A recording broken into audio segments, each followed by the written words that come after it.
New York City is the greatest city in the world. There is no other place like it. And as in life, we have had times when we are at our shining best. And there are times when we struggle and endure great hardship. But we also know that we can handle a crisis because we have. We recently did it together through COVID. And we know that the first step towards solving a problem is having the strength, having the courage to recognize it. And we know that today our New York City is in trouble. You feel it when you walk down the street and try not to make eye contact with a mentally ill homeless person, or when the anxiety rises up in your chest as you're walking down into the subway. You see it in the empty storefronts, the graffiti, the grime, the migrant influx, the random violence. The city just feels threatening, out of control, and in crisis.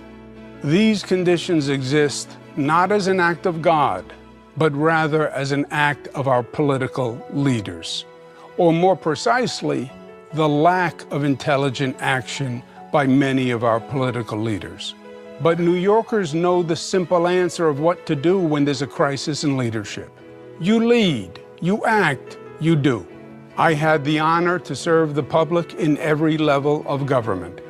In my 20s, with my father when he was governor, with Mayor David Dinkins on homelessness, with President Bill Clinton as Secretary of Housing and Urban Development, where we worked with cities all across the nation, and as New York State Attorney General, and as your governor.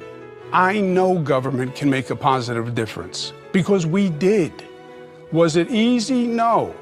But together we achieved historic, progressive accomplishments. We did things they said couldn't be done. We changed lives by setting the highest minimum wage in the nation, a 66% increase. We saved lives by enacting the toughest gun violence protection laws in America. We created new families by leading the nation in passing marriage equality, which established a new civil right for the LGBTQ community and set a new standard for the country.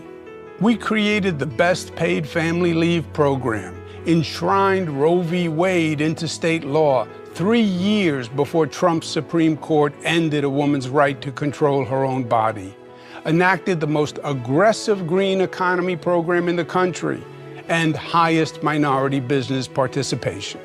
We showed that government can actually work and get things done, big, hard, important things, and get them done well. A new LaGuardia Airport that went from the worst in the country to the best, the beautiful new Moynihan train station, a new 2nd Avenue subway line, a new Kosciuszko Bridge, and the largest infrastructure project in the nation, done on time and on budget, the Mario M. Cuomo Bridge. And on top of it all, we faced COVID, which was an historic life and death challenge. And we had it first and worst, with no warning. We were on our own, and we were pushed to our limits, but we got through it together, and we led the nation. We didn't do these things because they were easy. They weren't. They were hard, but they were necessary. And today, it is necessary to launch a bold action plan to turn New York City around, to save our city.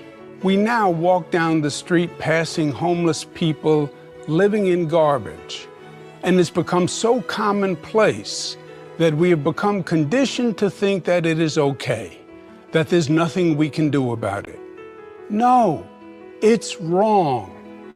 It is not advancing civil rights to abandon seriously mentally ill people to the street, allowing them to endanger themselves or others. We are better than that, and they deserve better than that. We must get them the professional help they need. That is the caring, the loving thing to do. That is what New Yorkers believe is the right thing to do. And that is what a competent, effective government must do. We must attack the crime problem. After politicians have been minimizing the need for police and cutting funding, We must acknowledge the simple truth that they are just plain wrong, deadly wrong. They set us back, and we must now return to actually fighting crime. Let's remember what Mayor David Dinkins did when he took office, and we had a crime problem. He hired 6,000 new police officers, a 40% increase in force, while today we have fewer cops for a larger city. We need more police and specialized units, and law enforcement must focus on the small number of recidivists who commit the large number of crimes. We must also restore a relationship of mutual trust and respect between the police and the community. The police have been devalued, and today people don't even want to apply to be police officers. That must change. And our subway system, it was a visionary achievement, demonstrating New York at its best. They began construction in 1900, and in just 4 years built a system that went from City Hall to 145th Street in Manhattan, with 28 stops, including Grand Central and Times Square. Remarkable, really. Government worked, and the subways were safe. But today, people stand with their backs against the walls, away from the tracks and away from each other, wary, on guard, afraid they might be the next victim, afraid of New York at its worst. Why? Because once again, government leadership has failed to perform a basic function: public safety. We need a significant presence of real police, not publicity stunts with short-term efforts. A permanent, significant increase by the city and state, more NYPD, MTA police, state police, whatever is necessary to make our subways safe 24 hours a day, safe as an alternative to driving, safe for our working men and women, and safe for my daughters and for yours. And we must bring order to the chaos of e-bikes on our streets and sidewalks. Pedestrians are getting needlessly hurt and even killed. It must end. We must stop talking and actually start building thousands of new affordable units and create thousands of good jobs in the process. Look around you. We know how to build. We built the greatest city on the planet. We built the Empire State Building in 1 year in the middle of the Great Depression. It is basic competence. Government just has to get out of its own way and get it done. Our public housing is 50, 60 years old. Many developments have open areas. We should be transforming them on a large-scale basis to modern mixed-income communities. We did it at HUD 25 years ago. Cities across the country have done it. And we can too. It's long overdue. We must do more to advance social justice. And a top priority must be investing in training and jobs rather than jails. Many have said it. Now it's time to do it. We must provide economic alternatives for young minority men now turning to crime. Private employment partnerships, vocational training, apprentice programs, positive opportunities. We can do it, and we will do it. The tragic situation in the Middle East generates strong opinions, understandably. It is a terrible story of human loss and suffering. But nothing justifies racism and anti-Semitism. We have the largest Jewish population outside of Israel. They are our neighbors and friends. They are our family, literally. They helped build this city. It is their home, and they must feel safe. Our New York City should not be tolerating any harassment or disparagement of our Jewish brothers and sisters, and certainly not from our elected officials. In fact, they should be condemning it. The law must be aggressively enforced, and our New York should go even further and be at the forefront, leading the fight against the global rise of anti-Semitism. But to do any of this, we need a government that can actually perform. We need a government with leadership that can take a stand and get things done intelligently, professionally, efficiently, effectively, and do it now. To me, the founding premise of a progressive Democratic Party is all about serving working men and women. But the cruel irony is they are the ones now paying the highest price for New York's failed Democratic leadership. The affordability crisis, the madness of the mass transit system, mainly affects the poor and middle class, and 75% of the victims of crime are Black and brown. This is not progressive policy, but in fact, regressive policy. FDR, John Kennedy, LBJ, Mario Cuomo, Bill Clinton, Barack Obama taught us what it meant to have a true progressive government. It wasn't about rhetoric, but results. Look at the word. Progressive government makes progress. They focused on issues that mattered to people in their day-to-day lives, issues that were relevant to them. And then they actually made life better for people. And that is what Democrats must do once again. New York birthed the original progressive movement, and it worked. It lifted this city, this state, this nation to new heights. And it is time for its rebirth. And the place is New York, and the time is now. My philosophy as an elected official is simple. I work for you, not the politicians and not the special interests. I work as hard as you do, 24/7. I know what needs to be done, and I know how to do it. Experience matters. Leading New York City in the midst of a crisis is not the time or the place for on-the-job training. Did I always do everything right in my years of government service? Of course not. Would I do some things differently, knowing what I know now? Certainly. Did I make mistakes? Some painfully? Definitely. And I believe I learned from them and that I am a better person for it. And I hope to show you that every day. But I promise you this, I know what needs to be done and I know how to do it. And I will give it my all to get the job done.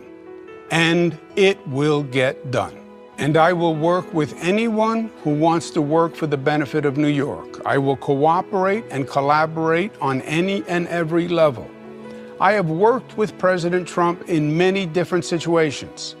And I hope President Trump remembers his hometown and works with us to make it better. But make no mistake, I will stand up and fight for New York. I have done it before, and I will do it again. I will fight Washington and Albany to make sure we get our fair share of funding and to protect the rights and values that New Yorkers hold dear, that we believe that any discrimination by race, color, or creed is anti-American. We do not harbor criminals, but we believe in lawful, intelligent immigration because we are a city of immigrants. We believe good government helps people lift themselves up to reach their full potential, and that then raises us all. We believe integrity in government is essential to ensure opportunity and justice for all. My friends, we can save our city. We are New Yorkers. We are a special breed. You have to be to live in this town. We are New York tough.